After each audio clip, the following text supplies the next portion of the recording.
I'm Lady T506. Welcome to my channel.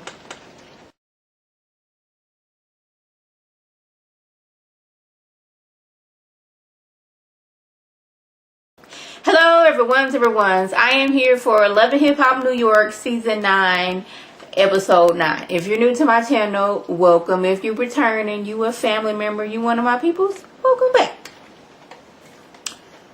Jewels, Cambella, can we stop hunching on each other while your mama's standing right there? That's all I want. I know y'all are happy that you were back together under the same roof. But, like, once mama came in, y'all should have stopped hunching on each other. That's all I got to say. And then y'all proceeded as mama sat down. Now, first of all, mama, you see them over on the couch hunching on each other. Why are you coming over there to sit down? That was your, oh, I'm sorry. Let me go ahead and go in another room. And then y'all proceeded to be doggone it, kissing, giving oh, nasty, I ain't seen you in a long time. You finna be locked up for a few years old type of kiss while mama was sitting there. Like, no ma'am, I didn't appreciate that. Like, quit hunching on each other in the presence of your mama. Quit giving each other old nasty kiss in the presence of your mama. Mama, once you seen them hunching on each other, that was your cue to leave. That's all I got to say. I did not appreciate that one bit. Like, what are y'all doing? I know the kids was at school, so they wasn't gonna walk in. But mama walked in because she is still Jewel's he is still under the custody of the mama, so the mama had to move in with them. But I'm pretty sure when she signed up moving in with them, she did not, plan on walking in on them hunching on each other on the couch. Just saying. Miracle. Now, y'all, I'm just gonna say this. I don't know where Miracle would be if Rich D was right there. Like, when has that conversation like, oh my goodness, I'm so happy that Rich Doll's right here to save the day? Because Miracle act like she don't know what she doing now. Now, me personally, I have never been to jail. Don't plan on going to jail. This is not jail material. So, I can understand if you never had to, go through this process. But she just act like she don't know what's going on. And she's still keeping Rich out of the loop. She's telling him that, it's either she can face up to 2 years or 20 years in prison. Now, he's like, now, that's a big gap, 2 to 20 years. Maybe something, it's when they say how many years, 15 to 20. That sounds right, but 2 to 20. She's like, yeah, that's what my public defender said. He didn't even know she had a public defender. Like, why do you have a public defender? She didn't have the money. She couldn't go to him because he's the one to bail her out. But me, I'm like thinking, if you try not to go to jail, you need to be begging and borrowing from everybody you can to get you a nice, good lawyer so you don't have to use a public defender who has 30, 40 other cases that they have to go through today. Like, she can't take the time and effort that she needs to go through your case and make sure you don't get any time. And we're just like, what? Oh, I didn't have money for a lawyer and I just asked you to bail me out and you had just bailed me out, so I couldn't come to you. Then on top of that, she doesn't want to take a plea deal because she doesn't want to have a felony on the record. I'm like, ma'am, I would rather wouldn't want to be in this situation, but if we gonna say Trisha in this situation, like, you could get a lot less time taking a plea deal. Like, going to trial, that's a roll of the dice. They could be like, no ma'am, you shot this person, therefore you're going to jail. Like, there's plenty of people who didn't even shoot at the person. That woman, I think was in Florida, shot in the air to scare off her abusive boyfriend or husband like that, and she ended up going to jail for some years. You actually shot this person.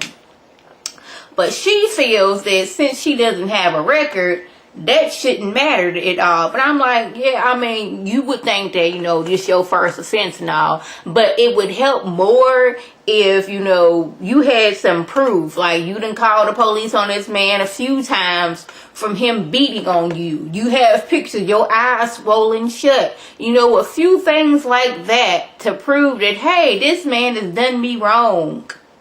See, I got the evidence. I had a restraining order against him.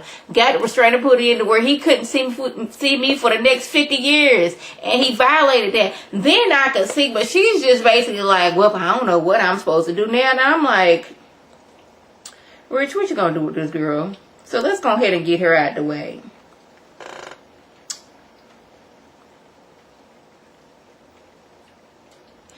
So they go to court, and like basically she's trying to talk to the public defender, and the public defender's like, basically you gonna do some jail time. They're not gonna take the plea deal. And Rich, he has to talk to the woman, and my notes is kind of messed up, but it says Rich tells Miracle it doesn't matter, you don't have a record, you're gonna do some time.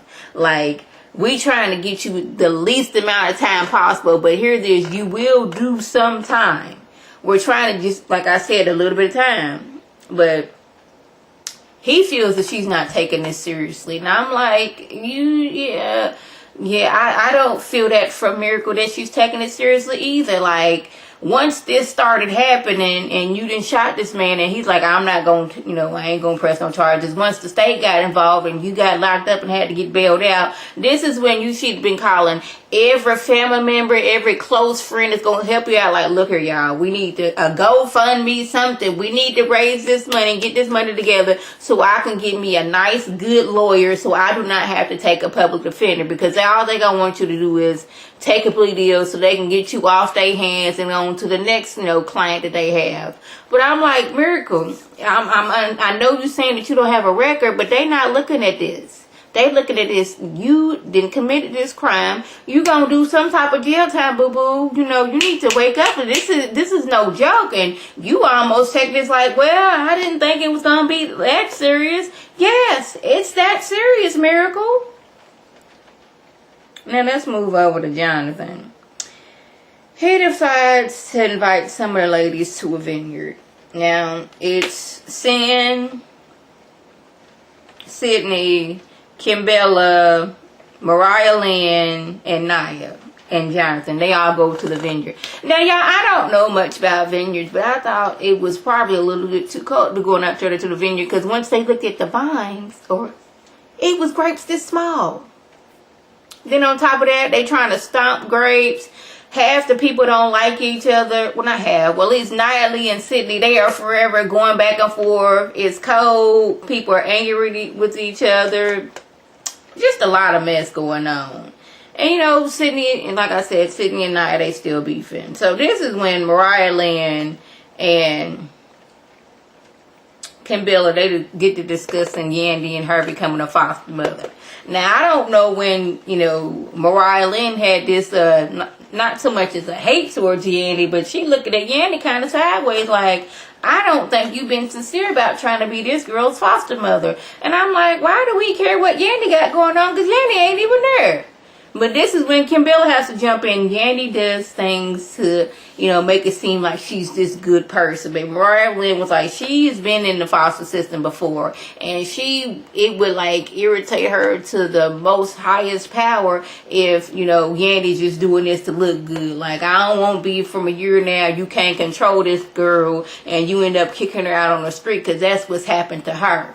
She got kicked out on the street while she was in the foster care system. And she just don't want that. Like, she all on these interviews on social media and all in these blogs.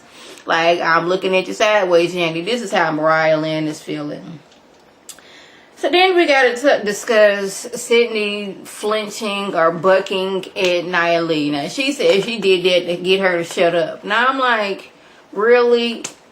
Like, Sydney is getting on my nerves. She really is. She's working my nerves. Her, this whole fight with Naya is working my nerves, because she's looking at Naya like she's going to be the one that's going to get me into the music business so I can make some money so I can have my surgery. Naya's trying to be nice to her, but old Naya is steadily creeping out. New Naya, she's trying to keep it together, but old Naya is seeming like she's winning the fight.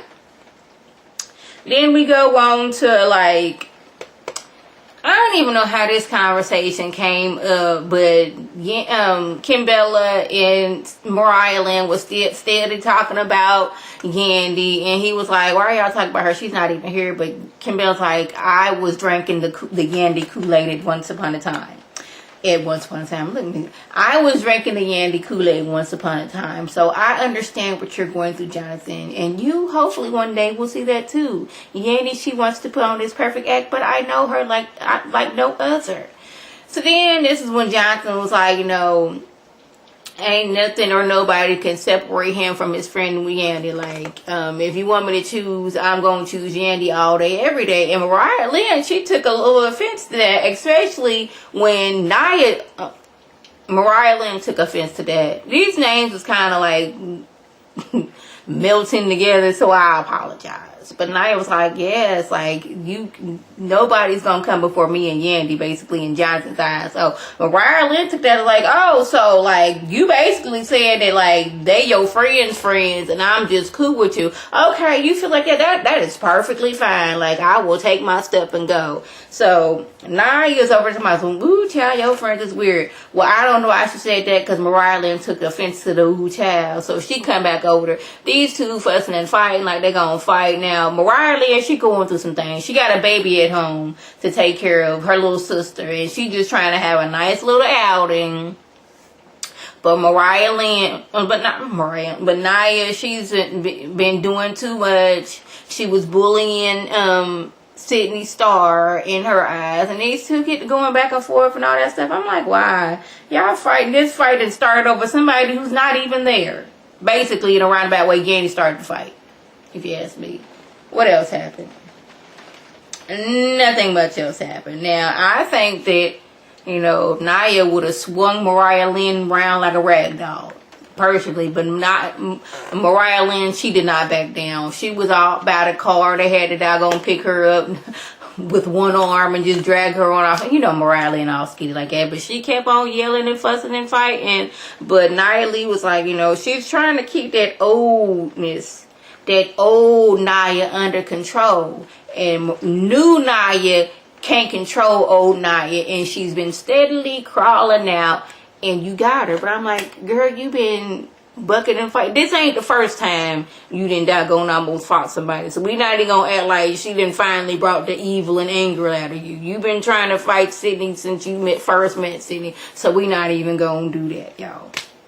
Question. Where is Juju at? Last time we seen Juju, she was arguing with Jonathan. Where is she at? I know Anais, she in a mental hospital or wherever she at. We just gonna hope she doing better. But where'd Juju at, y'all? Somebody let me know. So that was the gist. If I left anything out, by all means, leave a comment below. If you're new to my channel, welcome. Feel free to subscribe. It is free 99 all day, every day. If you're returning, you family member, you one of my peoples, welcome back. Tell your peoples and tell their peoples to come over here and be one of my peoples. This is Lady T signing off. Have a good one.